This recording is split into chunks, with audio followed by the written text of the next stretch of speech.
Found out my parents had been supporting my sister's secret family for years while refusing to help with my son's medical bills, leading to his death. Today I confronted them at a family gathering and things got ugly. I never expected to write this post, but what happened in my family has destroyed me completely. It's about how my parents and sister betrayed me in a way that led to my 2-year-old son's death. Growing up, there were 4 of us: my dad, 60M, who works as a senior insurance agent at a big firm, my mom, 58F, who teaches math at the local high school, my older sister Sarah, 35F, and me, 28F. We lived in a nice neighborhood and had what looked like a good life, but there was always one big problem: my parents' extreme favoritism toward Sarah. The favoritism started when I was very young. In elementary school, Sarah got piano lessons, dance classes, and art tutorials. When I asked to join any activities, my parents said we couldn't afford 2 kids in extracurriculars. Sarah got new clothes from the mall while I wore her hand-me-downs. She got the newest iPhone models every year while I used her old phones until they stopped working. When Sarah was 13, she wanted braces.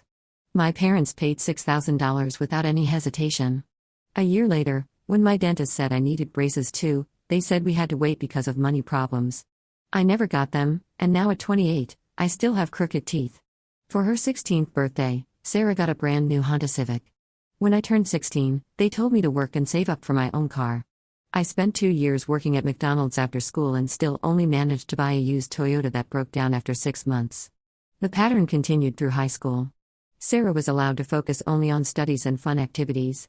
I had to work part-time jobs to pay for basic things like school supplies and clothes. When college time came, Sarah went to an expensive private university while I had to start at community college. My parents paid all her expenses, including a semester abroad in Paris and a condo near her campus. I worked 2 jobs, one at a coffee shop and another as a campus library assistant, just to afford my textbooks and bus fare to classes. I met my husband James, 30M, during my 3rd year after I transferred to State University. He was studying engineering and working part-time at the campus IT department. We started dating, and for the first time, I felt like someone truly cared about me. James came from a middle-class family too, but his parents had passed away in a car accident when he was in high school. He lived with his aunt through high school and worked hard to put himself through college. We dated for 3 years before getting married.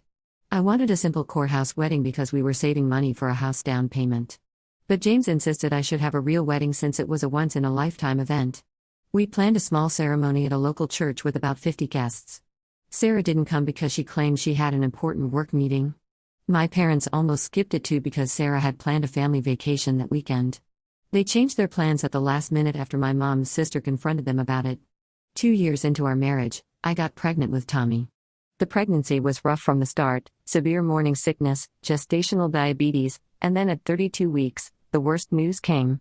During a routine scan, doctors found that Tommy had a serious heart condition. They explained he would need several surgeries throughout his life, starting right after birth. James and I were devastated but determined to do whatever it took to give our son a healthy life. Tommy's first surgery happened the day after he was born. It cost $150,000, and while insurance covered most of it, we still had to pay $30,000 out of pocket. We used all our savings and took out loans. James started working overtime at his engineering job and took freelance projects on weekends. I was working as a virtual assistant from home while taking care of Tommy. 6 months later, Tommy needed another surgery. We were already struggling with payments for the first surgery, so I went to my parents for help. They had just returned from a 2-week Mediterranean cruise with Sarah. I showed them all our medical bills and explained how we had already sold our car and cut every possible expense. They said they were having financial problems and couldn't help. I believed them because I didn't know the truth then. For the next year and a half, we barely managed. James worked 80-hour weeks until he got so exhausted he fainted at work. I took on more virtual assistant clients and started selling things from our house on eBay. During this time, my parents bought Sarah a new Mercedes for her birthday and went on 3 family vacations with her. They said these were all paid for by Sarah because she had a good job in finance. I later found out this was a lie. Last month, Tommy got much worse suddenly. His heart wasn't functioning properly, and he needed emergency surgery that would cost $50,000. Our insurance had reached its yearly limit, and we had no way to get that much money quickly. I went to my parents again, this time literally on my knees begging them for help. I offered to sign a legal contract, to pay them back double the amount, to give them our house, anything they wanted. They refused again, claiming they had no savings left because of recent medical bills. Tommy died 2 days later because we couldn't afford his surgery. He was only 2 years old. At his funeral, my parents stayed for only 30 minutes because they said they had to help Sarah with something urgent. Yesterday, while cleaning out Tommy's room, I found my dad's old phone under the bed. He had visited 3 weeks ago and must have dropped it. The phone still worked, and when I checked it, I found hundreds of messages between my parents and Sarah. That's how I discovered the truth that destroyed whatever was left of our family. The messages revealed that Sarah had been living a completely different life that none of us knew about. She had been married for 7 years to a man named Mark and had 3 kids with him in Florida. My parents had been supporting them financially all this time, sending them huge amounts of money every month. I spent 5 hours reading through all the messages. Every month, my parents sent Sarah $5,000 for regular expenses. They paid $2,000 per month for each of her 3 kids to attend private school. They covered their family vacations to places like Hawaii and Europe. Last year, they bought them a summer house in the Hamptons for $400,000. My parents even paid for their weekly house cleaning service and lawn maintenance. The most recent messages were about a beach house Sarah wanted to buy. 5 days before they told me they couldn't help save Tommy, my parents sent Sarah $75,000 for the down payment. There were also messages about Christmas presents they had already bought for Sarah's kids, 3 new iPads and a gaming console. Each kid was getting presents worth more than what Tommy's surgery would have cost. Today was our monthly family dinner. Everyone comes to my parents' house on the last Sunday of each month, all my aunts, uncles, and cousins. My mom started this tradition 5 years ago to keep the family close. Usually, around 25 people attend. Sarah never came to these dinners, always making excuses about work commitments. Now I know she was with her secret family in Florida. I took my dad's phone to dinner. After everyone finished eating and moved to the living room for coffee, I connected the phone to the TV using screen mirroring. I showed everyone the messages, the bank transfers, and the photos of Sarah's secret life. I revealed how my parents had sent her $75,000 for a beach house while refusing to help save their dying grandson. My mom started crying and tried to hug me. I moved away from her. My dad sat there staring at the floor. Sarah, who had actually shown up to this dinner for the first time in years, just sat on the couch with a smirk on her face. She told everyone I was being dramatic as usual and should understand that she needed the money more because she had 3 kids to support. I asked her if her kids were more important than Tommy's life. She said I was crazy for making comparisons. My mom tried to explain that Sarah was their first priority because she had always been more fragile emotionally and needed more support. My dad added that they helped Sarah because she wasn't as strong or independent as me. My Aunt Susan asked them how they could let their grandson die while spending thousands on Sarah's beach house. My parents had no answer. Other relatives started asking questions about all the times my parents and Sarah had borrowed money from them claiming emergencies. Sarah got angry and said I had no right to expose her private life. She said her kids would be traumatized if people found out about this situation. I told them they weren't my family anymore. They watched my son die so they could buy Sarah a beach house. I said they were dead to me just like Tommy was dead because of their choices. Sarah started screaming that I was trying to destroy her life out of jealousy. She said I had always been jealous of her because our parents loved her more. I left their house and blocked their numbers. A few relatives followed me out and said they would support me if I wanted to take legal action. Most of my cousins have blocked Sarah and my parents on social media. But some family members are messaging me saying I went too far by exposing Sarah's secret in front of everyone. They say I should have handled it privately. James supports my decision to cut contact with them but thinks I could have found a better way to expose the truth. He's worried about how this will affect our extended family relationships. But I don't care anymore. My son is dead because my parents chose to support Sarah's luxurious lifestyle instead of saving their grandson's life. Update 1: A lot has happened since I exposed Sarah and my parents at the family dinner.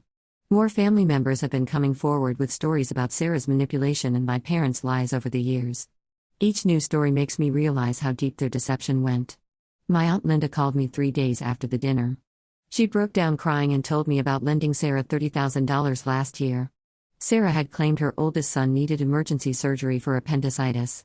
Linda emptied her retirement savings to help because she didn't want another child to suffer like Tommy. She later found out there was no surgery. Sarah used the money to renovate her beach house kitchen and install a pool. My cousin Emily's story was even worse. Last week, she came to my house and told me something that made me sick to my stomach. Sarah's husband Mark was actually Emily's fiancé 8 years ago. Emily and Mark dated through college and got engaged after graduation. They planned a big wedding, sent out invitations, and Emily even bought her dress. 2 weeks before the wedding, Mark disappeared. He left a note saying he wasn't ready for marriage. Emily had a breakdown and needed therapy for 2 years. Now she knows the truth. Sarah had been secretly dating Mark for months while he was engaged to Emily. Sarah convinced him to leave Emily and move to Florida with her. My parents knew everything. They helped Sarah and Mark pick out their house in Florida. They even attended their small private wedding 3 months after Mark left Emily. All this time, they watched Emily suffer through depression while knowing exactly what Sarah had done. Then 2 more stories came out. Sarah's first husband Tom found me on Facebook. I didn't even know Sarah had been married before Mark. Tom and Sarah got married right after college and had a daughter together. When their daughter was 2, Sarah cleaned out their bank accounts and disappeared. She took $40,000 of their savings and all of Tom's inheritance from his grandmother. Sarah told everyone that Tom was abusive and she had to escape. Tom lost his job, his house, and nearly lost custody of their daughter because of Sarah's lies. He had been searching for Sarah for years to get child support for their daughter, who is now 15. My parents knew where Sarah was the whole time. They paid for lawyers to fight Tom's custody claims and helped Sarah create fake documents showing she was in danger from Tom. Last week, James found something in our safe deposit box that made everything worse. When Tommy was born, my parents opened a trust fund for him, just like they claimed to do for all their grandchildren. They promised to put $1,000 into it every month until he turned 18. The trust should have had over $100,000 in it. We found documents showing they had been transferring all the money to accounts for Sarah's kids instead. James kept digging through our papers and found more evidence of their deception. Every time we applied for financial assistance for Tommy's medical bills, my parents wrote letters to the hospital saying they couldn't help us because they were retired and living on fixed incomes. But their bank statements show they were making huge transfers to Sarah during the same time. My dad's secretary reached out to me through LinkedIn. She said my dad had been using company money to help Sarah, marking the transfers as business expenses. He falsified documents to show Sarah was a business consultant for his insurance firm. The secretary estimated he had diverted over $200,000 of company funds to Sarah in the past 3 years. My mom's best friend, who works at the same school, told me that my mom had been stealing from the school's fundraising accounts to send money to Sarah. She covered it up by altering the records. The school raised money every year for student medical emergencies. My mom was in charge of this fund and had access to all the accounts. Sarah has been trying to contact me from different phone numbers since I blocked her. Sometimes she threatens to sue me for defamation and invasion of privacy. Other times she calls crying, saying she needs my help because Mark is asking questions about her past. Yesterday she left a voicemail saying she would tell everyone I abused Tommy if I didn't stop people from investigating her finances. My parents sent a letter through their lawyer yesterday. They offered to set up a new trust fund for my future children if I agree not to take legal action against them. They said they would put in $200,000 immediately as a sign of good faith. The letter also included a non-disclosure agreement they wanted me to sign, promising never to discuss Sarah's life or their financial support of her. Several relatives have cut all contact with my parents and Sarah. My dad's golfing friends have stopped inviting him to their weekly games after hearing what happened. My mom had to quit her book club because the other members, mostly parents of her students, didn't want to associate with her anymore. The hardest part is that people keep finding photos of Sarah's family on vacation in expensive places during the time Tommy was sick. Someone found pictures of them at Disney World from the same week we were begging my parents to help pay for Tommy's final surgery. In the photos, Sarah's kids are wearing matching outfits that cost more than what we needed to save my son's life. Update 2: Our lawyer found something that explains a lot about my parents' behavior, especially their extreme favoritism toward Sarah. We discovered Sarah isn't their biological daughter, she was adopted when she was 2 years old. They never told anyone, not even Sarah herself. The adoption papers came up during our lawyer's investigation into the missing trust fund money. My parents adopted Sarah after my mom had 4 miscarriages. They decided to keep the adoption secret because they worried it would affect Sarah's sense of belonging in the family. They didn't even tell our grandparents. They moved to a different city right after the adoption so nobody would question them about the sudden appearance of a 2-year-old. The lawyer also found evidence of my parents helping Sarah commit fraud over the years. When Sarah dropped out of college after 2 years, my parents paid someone $15,000 to create fake transcripts showing she graduated with honors. They got one of my dad's business contacts to write fake job references for her. Every job Sarah claimed to have over the years was fake, she never actually worked anywhere. My parents helped her create a false identity to get loans and credit cards. They used my dad's connections at the insurance company to get fake documentation. Sarah used this fake identity to take out over $300,000 in loans from different banks. My parents made the payments using money they took from my dad's company. When our lawyer told Sarah about the adoption, she completely lost control. She went on Facebook and posted everything. She revealed how my parents helped her hide from her first husband, how they covered up her credit card fraud, and how they helped her steal Emily's fiancé. She even admitted to lying about her first husband being abusive. Sarah posted screenshots of text messages showing how my parents helped her create fake medical emergencies to borrow money from relatives. She had a system. She would pick a relative who was doing well financially, make up a story about one of her kids needing medical treatment, and have my parents confirm her story. They scammed at least 7 different relatives this way. My parents finally broke down and admitted everything to our lawyer. Over the past 10 years, they spent more than $500,000 supporting Sarah and her family. They took out second and third mortgages on their house. They borrowed money from their retirement accounts. My dad even stole from his company's client accounts. When the lawyer asked them why they let Tommy die instead of helping us, their answer made me even angrier. They said they were afraid Sarah would cut them off from their grandchildren if they stopped giving her money. My dad said Sarah had threatened to disappear with the kids if they ever stopped supporting her lifestyle. My mom admitted she knew about Sarah's plan to steal Mark from Emily. She said Sarah had told her she was in love with Mark and would do anything to have him. Instead of stopping Sarah, my mom helped her arrange secret meetings with Mark. She even helped Sarah write the letter that Mark left for Emily. Sarah's first husband Tom is now working with our lawyer. He has proof that my parents helped Sarah fake domestic violence charges against him. They paid a doctor to create false medical records showing injuries. They used these records to help Sarah get restraining orders against Tom. This prevented him from seeing his daughter for years. My dad's company started an internal investigation after finding out about the stolen money. They discovered he had been creating fake insurance policies and keeping the premiums. He wrote policies for people who didn't exist and used the money to support Sarah. The company fired him and is pressing criminal charges. Several of my dad's business partners have cut ties with him. They're worried about being connected to his fraud. My mom had to retire early from teaching after parents complained about having someone involved in fraud teaching their children. The school is also investigating money missing from student activity funds. My parents had to put their house up for sale to pay their legal bills. They're facing possible criminal charges for fraud, embezzlement, and helping create false documents. Sarah is being investigated for identity theft, loan fraud, and filing false police reports about her first husband. Update 3: The situation with my family has changed completely in the past 6 months. My parents had to sell their house and most of their possessions to pay their legal debts. They now live in a small 1-bedroom apartment on the other side of town. My dad's company won their lawsuit against him, and he has to pay back $400,000 he stole from client accounts. He's working as a night security guard now because no insurance company will hire him. Sarah's life fell apart after Mark found out about her first marriage and all her lies. He hired a private investigator who uncovered even more things about her past. Sarah had another child from a relationship before her first marriage. She gave up her parental rights and never told anyone about this child. Mark was disgusted that she had abandoned 2 children before starting a family with him. Mark filed for divorce and got full custody of their 3 kids. The judge agreed that Sarah was an unfit mother because of her history of fraud and abandonment. She's not even allowed unsupervised visits with the children. Mark moved back to his hometown in Texas with the kids. Sarah keeps making new social media accounts to contact him, so he had to get a restraining order. Sarah's first husband Tom won his back child support case. The court ordered Sarah to pay him $150,000 plus interest for the years she disappeared. Since she has no money or job, they're garnishing the small inheritance she got from our grandmother last year. Tom's daughter, who is now 15, refuses to speak to Sarah or my parents after learning how they helped hide her from her father. My cousin Emily filed a civil suit against Sarah for emotional distress over the stolen fiancé incident. Emily's lawyer found old emails proving that Sarah and my parents planned the whole thing months in advance. They deliberately targeted Mark because his family had money. The case was settled out of court last month, but Sarah had to sign over her beach house to Emily as part of the agreement.